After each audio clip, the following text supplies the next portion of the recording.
오늘은 지혜로운 자와 거만한 자의 사리 분별에 대해서 14장을 통하여서 하나님의 말씀을 살펴보도록 하겠습니다. 오늘 본문 역시도 솔로몬 왕이 하나님께 받은 지혜의 은사로 말씀한 것을 기록을 해 놓았습니다. 자, 악한 사람과 선한 사람과 대조가 되고, 그리고 미련한 자와 지혜로운 자가 대조되는 말씀을 우리에게 소개를 하고 있습니다. 자, 1절에서 3절을 우리 다시 한번 같이 읽어보시도록 하겠습니다.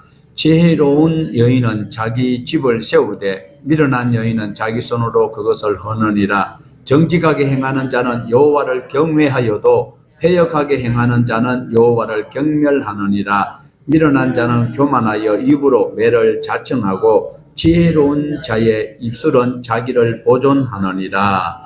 1절에서 집을 세운다라는 단어가 나오고 있습니다. 그 의미는 가정을 행복하게 하고 또한 평안한 공간을 만드는 그런 현명한 현숙한 여인을 지칭을 하고 있습니다. 지혜로운 여인은 가문을 세우고 미련한 여인은 가문을 허무는 일을 한다라는 그런 내용으로 우리에게 교훈을 하고 있습니다. 여기서 미련하다라는 말은 역시 원어로도 같은 용어로 쓰이고 있습니다. 어리석음을 나타내고 있습니다. 이월베트라는 용어를 사용하고 있는데, 어리석다라는 말씀과 미련하다라는 말씀을 동의어로 사용하고 있습니다. 솔로몬은 자기 집안의 모든 것을 세울 수 있는 그런 기초는 바로 지혜로운 여인들이다라는 것을 말씀을 하고 있습니다. 어떤 여인이 지혜가 있으니까 집을 세우고, 어떤 여인은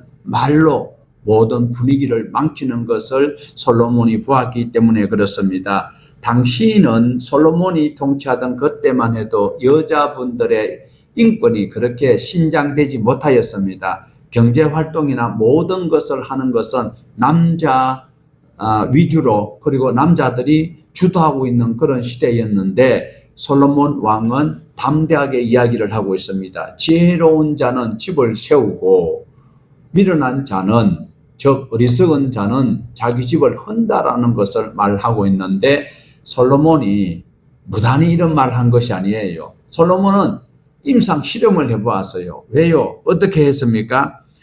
자기에게는 첩이 300명이고 그 다음에 누가 있습니까? 후궁이 700명이나 있습니다. 그 많은 여인들 속에서도 보았을 때 현명하게 처신을 하여서 자기의 보금자리를 보존하는 자가 있는가 하면, 입이 촉새라 잘못하여서 자기의 분위기나 주위에 있는 사람들까지도 어려움을 당하게 하는 것을 솔로몬이 보았기 때문에 하는 소리가 바로 우리에게 교훈하고 있습니다. 내가 보니까, 경험해 보니까 지혜로운 여인은, 여기서 지혜롭다라는 것은요, 좋은 대학교 나왔다, 좋은 학교 나왔다는 소리가 아니에요. 하나님의 말씀을 소중히 여기고 그 율례와 법도를 따라가는 사람을 말하고 있습니다. 우리가 기억을 해야 되는 것은 지혜는 눈에 안 보입니다. 그렇지만 그 지혜는 빼어난 용모도 아니고 또 특별한 어떤 기술이 있는 것도 아니에요. 하나님의 말씀에 의지하여서 처신하는 것을 보면 분명히 알 수 있다라는 거예요. 지혜로운 자는요, 눈에 안 보여요. 그런데도 하는 일들이 화려하지 아니한데도 살 수 있는, 모두가 살 수 있는 그 길을 인도하는 것이 바로 하나님의 말씀으로 인도하는 거예요. 하나님을 아는 것이 지식의 근본인 거예요. 그래서 지혜로운 여인은 주어진 것이 녹록지 않아도 감사하면서 하나님의 기뻐하시는 삶으로 살아가고, 그리고 하나님께서 인도해 주시는 생명의 그 길로 걸어간다라는 것을 말씀을 하고 있습니다. 그러나 여호와의 말씀을 경멸하는 자가 있잖아요. 여호와의 말씀을 경외하지도 아니하고 패역하는 것들은 결국은 사망의 길로 갈 수밖에 없는 것을 말씀을 하고 있습니다. 하나님은요, 교만한 자들을 어떻게 버르장머리를 꽂히는가 하면 징계로, 환난으로, 고통으로 깨달으면 하나님의 백성이 되는 것이고, 깨닫지 못하면 결국은 멸망의 그 길로 갈 수밖에 없다라는 거예요. 오늘 또 우리의 삶 속에서 힘들고 어려운 일이 있습니까? 아니면 생각지도 못했던 힘든 일들이 나에게 도래할 때에 하나님의 말씀으로 돌아보아야 해요. 공부할 때에, 청년의 때에 전도서에 있는 말씀이에요. 우리가 힘들면 하나님을 다시 생각을 해봐야 돼요. 하나님의 말씀의 거울에 내 모습을 비춰보면 분명하게 해결할 수 있는 답이 나올 수 있다는 겁니다. 지혜로운 자는 항상 말하는 것도 겸손합니다. 과하게 말하지 않습니다. 자기의 잘못을 시인하는 자가 겸손한 자입니다. 그래서 우리가 하나님의 말씀, 오늘 본문에도 4절에서 6절을 다시 한번 14장 4절에서 6절 말씀을 보시겠습니다. 소가 없으면 구유는 깨끗하려니와 소의 힘으로 얻는 것이 많으니라. 신실한 정의는 거짓말을 아니하여도 거짓 정의는 거짓말을 뱉느니라. 거만한 자는 지혜를 구하여 얻지 못하거니와 명철한 자는 지식을 얻느니라. 정직한 사람이 가져야 할 노동의 대가를 말씀하고 있습니다.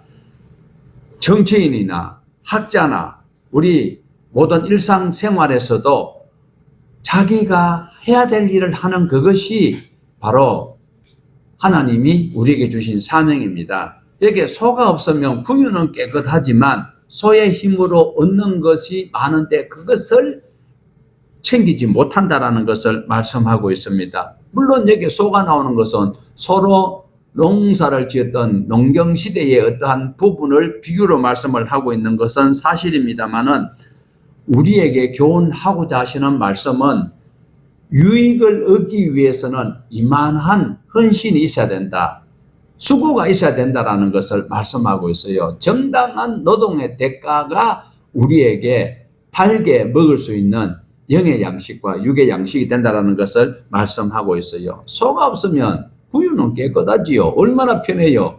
여물을 준비할 필요도 없고 소 배설물을 치울 필요가 없어요. 그런데 소가 있음으로 말미암아 얻는 것이 훨씬 더 풍성한데 그러려면 어떻게 해야 돼요? 소풀을 빼야 돼요. 그러고 여물을 장만해야 돼요. 또 그 소의 어떤 거주할 수 있는 환경을 조성해야 되고 그 다음에 배설물도 잘 치워야 되고 그 수고가 있어야 되는 거예요. 그 수고를 할 때에 그 대가를 넉넉히 얻게 되는 것이 하나님이 우리에게 주시는 법칙이다라는 것을 말씀하고 있습니다. 그래서 유명한 말씀들이 많은 사람들이 한 말을 빌리자면 수고가 없으면 얻는 것도 없다. 자, 신앙인들이 하는 소리는 십자가가 없으면 뭐도 없다? 면류관도 없다. 십자가의 고통이 있어야 십자가가 있어야 저와 여러분이 예수 그리스도를 통하여서 구원을 얻을 수 있는 기회가 있다는 거예요. 원래 십자가 자체가 어떤 형벌이 아니고 우리 예수님이 십자가에 달려있는 것은 십자가가 막 우리는 막긴 하지만 신명기에 보면요. 죄를 지은 사람이 십자가에 달리는 거예요. 우리 예수님이 죄를 지은 분 아닌데도 우리가 죄를 지어서 십자가에 달려야 될 사람이기 때문에 예수님이 십자가에 달려서 대신 죄를 다 갚아주셨기 때문에 우리에게 십자가가 소중한 거예요. 십자가를 우상화하면 안 돼요.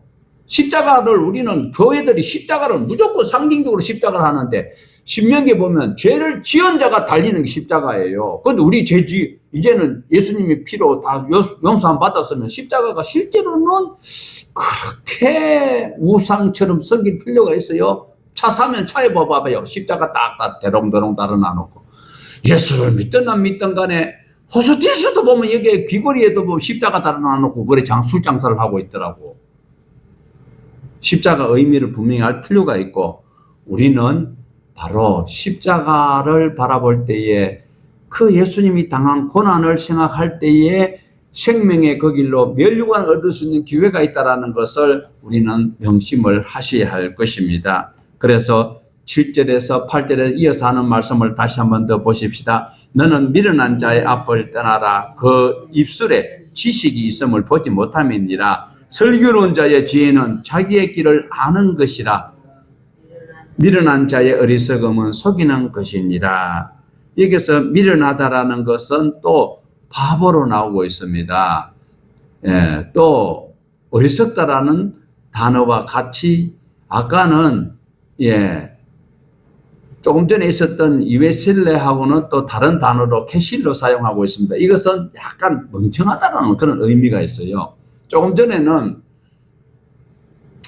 미련하다라는 것과 어리석다라는 단어를 사용했는데 여기서는 물론 캐실이라는 단어 속에 어리석다는 단어가 포함되어 있지만 더 비중을 차지하는 것은 약간 좀 똑똑하지 못하다라는 소리, 멍청하다는 소리, 바보라는 그런 개념이 있다라는 것을 우리에게 말씀을 하고 있습니다. 영적으로 우둔하고 둔한 사람을 말씀을 하고 있습니다. 이러한 사람은 언제나 영적으로 우둔한 사람은 눈에 보이는 대로 자기 생각이 나는 대로 말을 하는 자예요. 이런 자들은 실수함이 많다. 실수함이 많으면 결국 정치인들은 자기에게 표를 깎아먹는 말을 할 수밖에 없는 것입니다. 미련한 사람의 인생에는 하나님 없어요.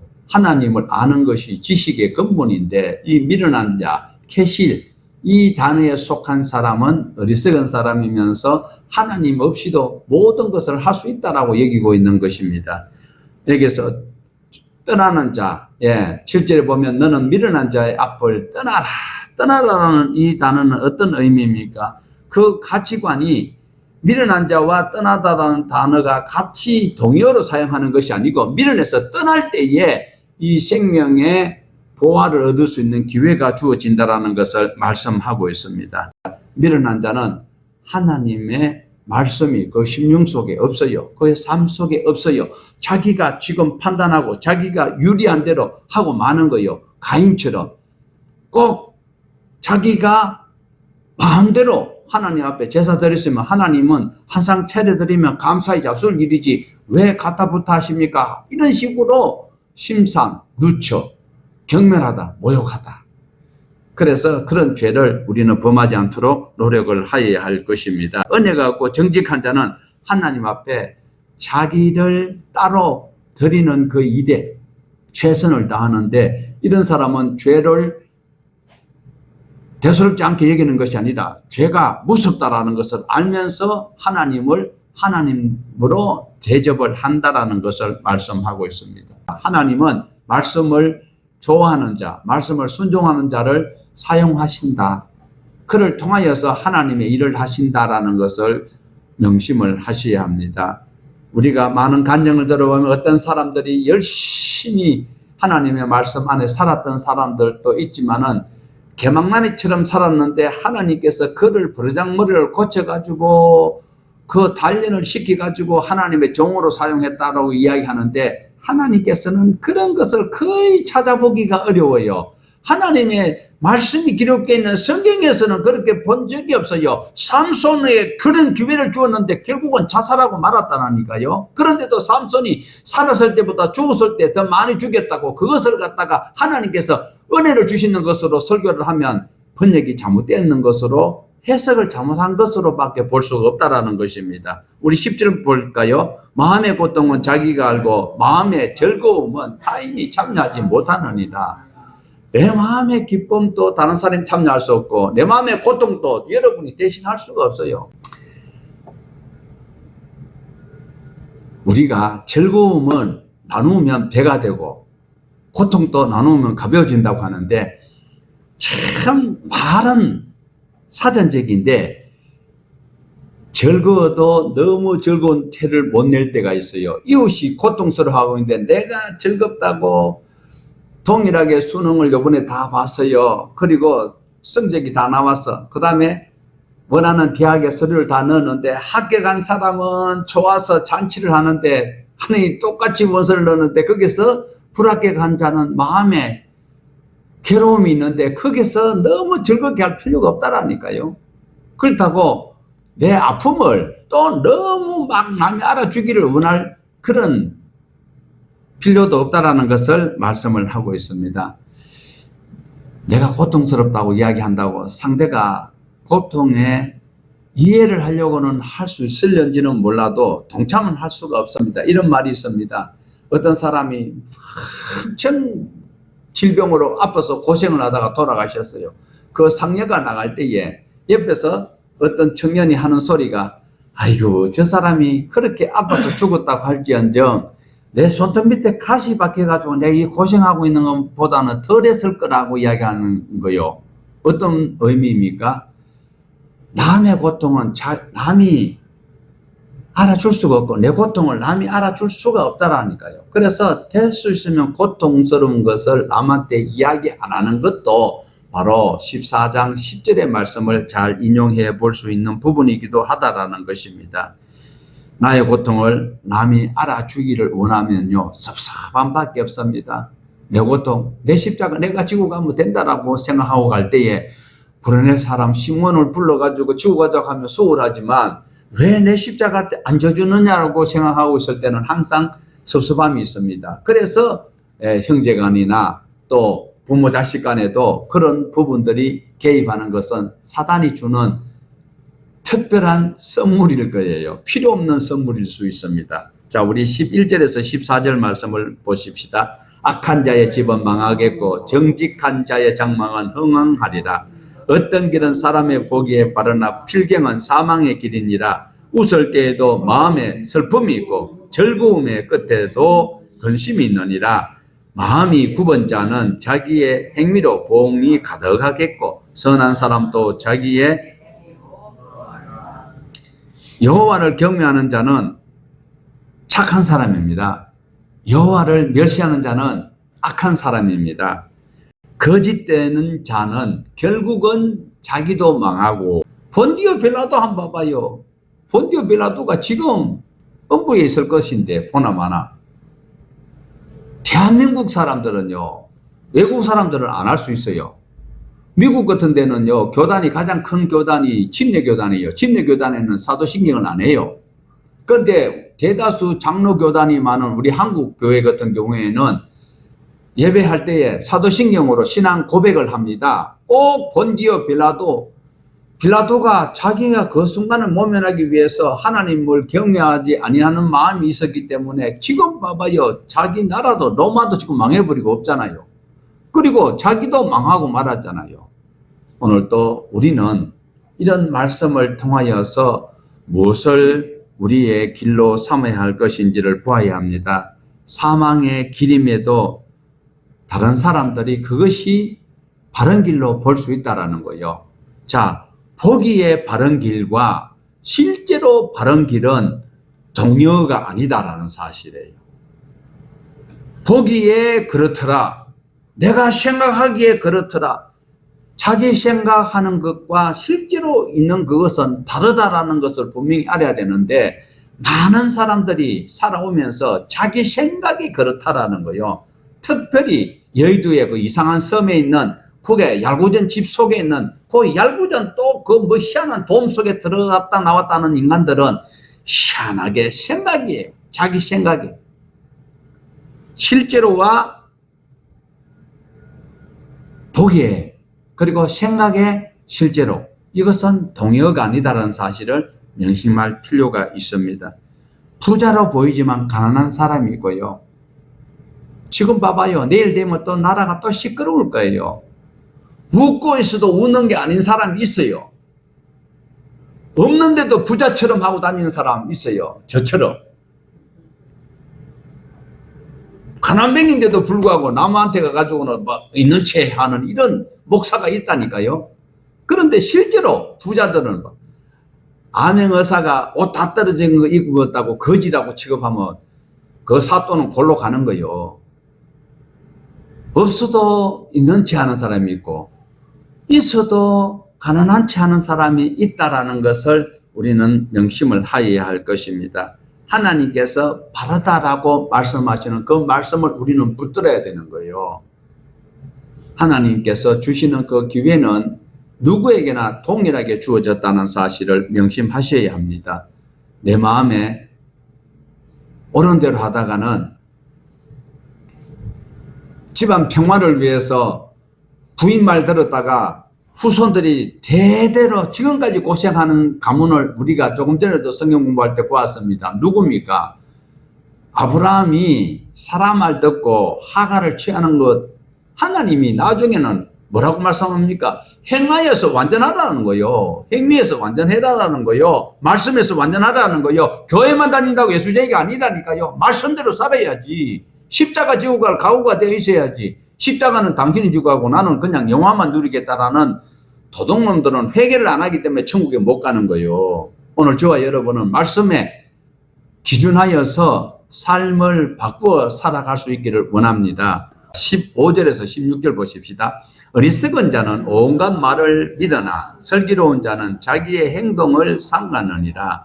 지혜로운 자는 두려워하여 악을 떠나나 어리석은 자는 방자하여 스스로 믿느니라. 어리석은 자는 온갖 말을 다 잘 믿어요. 어리석은 사람은 들어야 될 말을 안 듣고 안 들어야 될 말을 또 잘 들어요. 그런 사람의 귀를 무슨 귀라? 팔랑귀라고 합니다. 팔랑귀를 가져서 행동이 가벼울 수 있습니다. 하나님의 말씀을 오늘 또 내 마음에 담아서 심지가 굳은 사람이 되어 세상의 풍파에 떠내려가지 아니하는 하나님의 은혜의 배에 하나님의 말씀으로 완전히 무장하여야 할 우리의 삶을 말씀하고 있습니다. 하나님은 오늘 또 경고의 말씀을 우리에게 주실 때에 그것을 잘 해석하여서 하나님이 기뻐하시는 사람으로 거듭나는 그 사람을 하나님은 어리석지 않는 사람, 슬기로운 사람이라고 인정해 주신다라는 겁니다. 슬기로운 자는 항상 하나님의 말씀을 두려워하면서 지키기를 원하고 있습니다. 여기서 무서워서 벌벌 떠는 호랑이를 만나는 것처럼 무서운 하나님이 아니라 하나님의 말씀이 너무 존귀하고 고귀하기 때문에 이것을 잘못 놓으면 깨지는 것처럼 이것을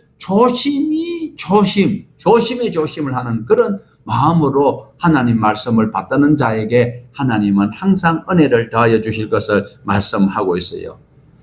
경고의 말씀은 다른 사람이 채찍 맞을 때, 다른 사람이 환난 당할 때에 그 말씀을 반면교사로 삼고 살아가는 자가 하나님을 경외하는 지혜로운 자, 슬기로운 자의 반열에 서 있는 사람, 깨어있는 사람이라 할 수 있습니다. 다시 17절에 보면 노하기를 속히하는 자는 어리석은 일을 행하고 악한 계교를 꾀하는 자는 미움을 받는다라고 말씀하고 있습니다. 노함과 어리석은 일을 행하는 그것은 동일선상에 놓고 있는 단어를 볼 수가 있어요. 요즘 우리가 사는 세대가 너무나도 심상찮아요. 심상, 루처, 모멸스럽고 경멸스러운 이런 일이 생기고 있어요. 동사로. 형용사로는 대수롭지 않다. 오늘 로를 바랄 때, 화날 때에 무슨 결정을 하면 안 된다라고 이야기를 하고 있어요. 오늘 또 우리는 하나님의 말씀에 의지해서 감정이 격하지 아니하도록 우리 기독교의 한 부분을 우리는 잘 여기서 생각해 볼 수 있어야 돼요. 우리가 기도할 때 어떻게 해야 됩니까? 기도할 때 어떤 마음으로 해야 될까요? 뜨거운 열정으로 주여 삼창을 부르고 찬송을 심령이 뜨거워지게 찬송 부르다가 내 감정이 고조되어 있을 때 그때에 하나님 앞에 기도를 해야 할까요? 아니면 하나님의 말씀을 가지고 조용히 묵상하면서 골방에서 기도하라고 주님이 가르쳐 주셨나요? 아니면 주여 삼창에서 주여 십창까지 불러 제끼면서 고함을 지대면서 기도를 해야 하나님이 응답하신다고 하셨나요? 오늘 또 우리는 노하기를 이렇게 말하고 있습니다. 그리고 어리석다라는 단어 또한 동일하게 사용하고 있는데 저와 여러분은 오늘 우리 마음을 하나님의 은혜의 강가에 잔잔한 호수의 그 말씀 가운데서 세미하게 들려지는 주의 음성을 들을 수 있어야 할 것입니다. 화려한 곳에 분탕 치는 그런 곳에 은사 집하는데 하나님이 역사하시는 것만 아니라 하나님께서는 조용하게 세미하게 하나님의 시계는 소리도 없이 돌아가지만은 하나님의 역사는 오늘 또 구원받을 백성들을 그 길로 이끌고 계신다라는 사실을 꼭 기억을 하여야 합니다. 악한 괴괴를 꾀하는 사람, 강교한 말하는 사람, 교활하게 말하는 사람, 정치인들, 그런 인간들은 전부 다 잡아다가 법무부에서 관리할 필요도 없어요. 수출을 해버려야 돼요. 수출을. 예. 자, 우리 19절에서 21절입니다. 악인은 선인 앞에 엎드리고 불의한 자는 의인의 문에 엎드리느니라. 가난한 자는 이웃에게도 미움을 받게 되나 부요한 자는 친구가 많으니라. 이웃을 없인 여기는 자는 죄를 범하는 자요 빈곤한 자를 불쌍히 여긴 자는 복이 있는 자니라. 의인의 가문이 악인의 가문을 결국은 이깁니다. 분명한 것은 하나님 분명히 갚아주신다는 사실을 기억을 해야 돼요. 의인의 자손들은 결식하는 법이 없다라고 시편에서 말씀을 하고 있습니다. 하나님을 사랑하는 자는 천대의 복을 받고 하나님을 가볍게 여기는 자들은 멸시하는 자들은 3, 4대 저주를 받는 벌을 꼭 받게 된다라는 것을 볼 수가 있어요. 그러므로 우리가 하나님의 말씀대로 살아가도록 노력을 하여야 합니다. 그럴 때에 우리의 가문이 승리하게 된다라는 거예요. 가난한 이웃에게 우리가 긍휼히 여길 수 있는 마음도 있어야 돼요. 그러나 가난한 그 사람들은 이웃에게 미움을 받게 된다라고 오늘 솔로몬은 소개를 하고 있어요. 가난하면 친구들도 다 떠나가요. 그런데 부자에게는 친구가 상당히 많아요. 그런데 진실한 친구는 없다라는 것을 교훈적으로 보여주고 있습니다. 힘들고 어려울 때 도와주는 자가 정말 친구입니다. 그런 사람들과 교제를 하여야 할 것입니다. 가난한 이웃을 없인 여기는 자는 죄를 범하는 것과 같다라고 말씀을 하고 있습니다. 빈곤한 자를 불쌍히 여기는 자는 하나님께 구워주는 자와 같다라고 말씀하고 있어요. 잠언 19장 17절입니다. 같이 볼까요? 가난한 자를 불쌍히 여기는 것은 여호와께 구워드리는 것이니 그의 선행은 그에게 갚아주시리라. 잠언 14장 23절을 한번 볼까요? 모든 수고에는 이익이 있어도 입술의 말은 궁핍을 이룰 뿐이니라. 세 번역은 모든 수고에는 이득이 있는 법이지만 말이 많으면 가난해질 뿐이다. 입술로 일하지 말고 무엇으로 일을 해야 돼요? 손으로 일을 해야 된다라는 것입니다. 세상에서 가장 게으른 것은 눈이고요. 가장 부지런한 것은 손이라고. 눈으로 보고 그 기세에 눌려서 이건 안 돼. 지레짐작으로 힘들 것 같다. 이렇게 포기하지 말고 실제로 해보라는 것을 말씀을 하고 있습니다.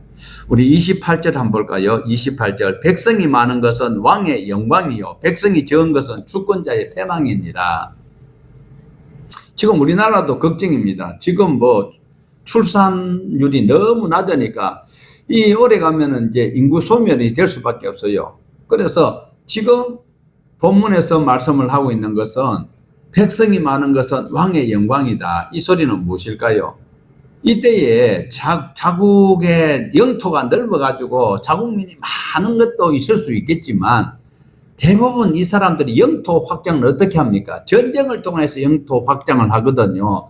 그래서 전쟁을 하러 갔을 때 그 이웃 나라를 침범하여서 전투에서 이기면 어떻게 해요? 거기에 있는 백성들과 그 모든 전리품을 가져오는 거예요. 그리고 그 영토도 그 나라의 것으로 귀속이 되고, 그러면 그 타국 나라의 백성들이 전쟁에서 졌기 때문에 그들을 데리고 와서 노예로 삼든지, 노예로 삼아도 그 나라의 백성으로 숫자가 많아지니까 백성의 많음으로 인하여서 왕은 영광을 얻게 되고, 반대로 전쟁에서 져버리면요, 사랑하는 부모님이, 사랑하는 자녀들이, 형제들이 끌려가 가지고 노예로, 종으로 생애를 마칠 수밖에 없는 안타까움이 있어요. 그래서 백성이 많은 것은 왕의 영광이고 백성이 적은 것은 주권자의 패망이다라고 말씀을 하고 있습니다. 정말 당시에는 전쟁이 흔했고 지금도 전쟁이 발발하는 것을 우리가 매스컴으로 통해서 볼 수가 있습니다. 인구가 증가되기도 하고, 지금 러시아와 우크라이나가 전쟁하는 것은 영토를 확장하기 위해서 그랬어요. 그런데 많은 사람들이 희생되고 있습니다. 어쨌든 전쟁에서는 지면 안 돼요. 전쟁에서 지면 안 돼요. 무슨 전쟁에서 지면 안 될까요? 영적 전쟁에서 지면 저와 여러분은 지옥 간다. 영적 전쟁에서 꼭 이겨야 된다라는 사실을 기억을 하시고 우리 34절을 보십시다. 34절 같이 읽어보십시다. 34절 정의는 나라를 높이지만 죄는 민족을 욕되게 한다. 여기서 공의는 하나님과의 바른 관계를 말씀하고 있습니다. 나라를 나라되게 하고 국격을 높이고 국가의 위신을 높이는 그것이 바로 하나님을 경배하는 백성에게 주어지는 상급이기도 한 것입니다. 영적인 문제, 죄를 지으면 망할 수밖에 없다는 걸 꼭 기억을 하셔야 됩니다. 자, 여기서 정리를 하겠습니다. 잠언은요, 내용이 반복되는 말씀이 많아요. 지금 우리 14장까지 보았는데도 계속 밀어난 것만 해도 지금 몇 단어로 나오고 있을까요? 같은 말인데도 다른 사람에게 동일하게 사용되는 경우도 있습니다. 그 의미는 인생은 살아가는 것이 다 비슷하다라는 의미입니다. 동일한 말씀인데도 연륜이 깊은 사람은 그 말씀을 듣고 다양하게 활용을 하고 인용을 하여서 자기 삶에 윤택하게 사용하는 사람이 있는가 하면 정말 자기에게 채찍 같은 말씀인데도 깨닫지 못하는 사람들도 있다라는 것입니다. 이런 과정을 반복할수록 우리는 하나님의 사람으로 연단을 받아서 훈련되어져서 하나님이 기뻐하시는 일꾼으로 거듭날 수 있습니다. 그래서 오늘도 우리는 우리의 주어진 삶의 현장 속에서 원망 불평이라기보다도 하나님이 주시는 말씀에 귀를 기울이면서 지혜로운 자가 되어서 하나님의 집을 세우는 자가 되어야지 하나님의 집을 허는 자 되어서는 안 된다는 사실을 명심하시고 우리 11월 마무리 잘 하시고 다시 12월에 성탄의 계절을 희망차게 모실 수 있는 우리 모두 되기를 주님의 이름으로 축복합니다.